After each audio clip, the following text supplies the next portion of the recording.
অভিযোগ ছিল হাতে আগেই, এবার দিল্লিতে আপের যাত্রা ভঙ্গ করল কংগ্রেস, আর কংগ্রেসকে তীব্র ভাষায় আক্রমণ করলেন মমতা বন্দ্যোপাধ্যায়।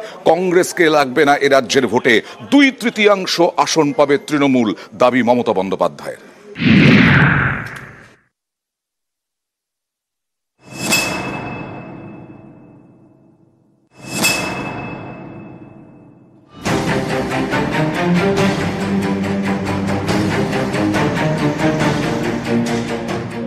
কংগ্রেস মানেই জোটে দাদাগিরি, সবসময় তাদের হাতেই থাকতে হবে জোটের রাশ।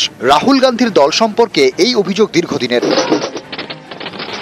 দিল্লির নির্বাচন তার প্রমাণ তুলে দিয়েছে হাতে। রাজধানীর ফল বেরোতেই দেখা গিয়েছে 16টি আসনে কংগ্রেস ভোট কাটায় জিতেছে বিজেপি। বিজেপি বিরোধী জোটে কংগ্রেসেরই শরিক আপের স্বপ্নভঙ্গ হয়েছে। এই পরিস্থিতিতে কংগ্রেসের বিরুদ্ধে তীব্র আক্রমণ শানালেন মমতা বন্দ্যোপাধ্যায়।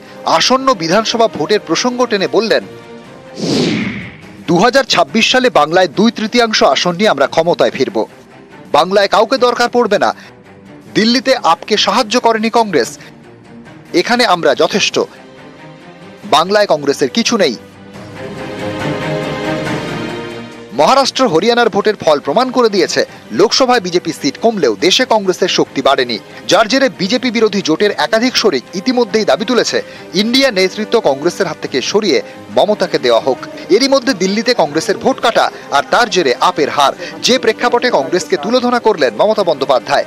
অনেকের মতে আগামী দিনে জাতীয় রাজনীতিতে কংগ্রেস আরও কোণঠাসা হয়ে পড়ে কিনা সেটাই এখন দেখার। নিউজ 18 বাংলা।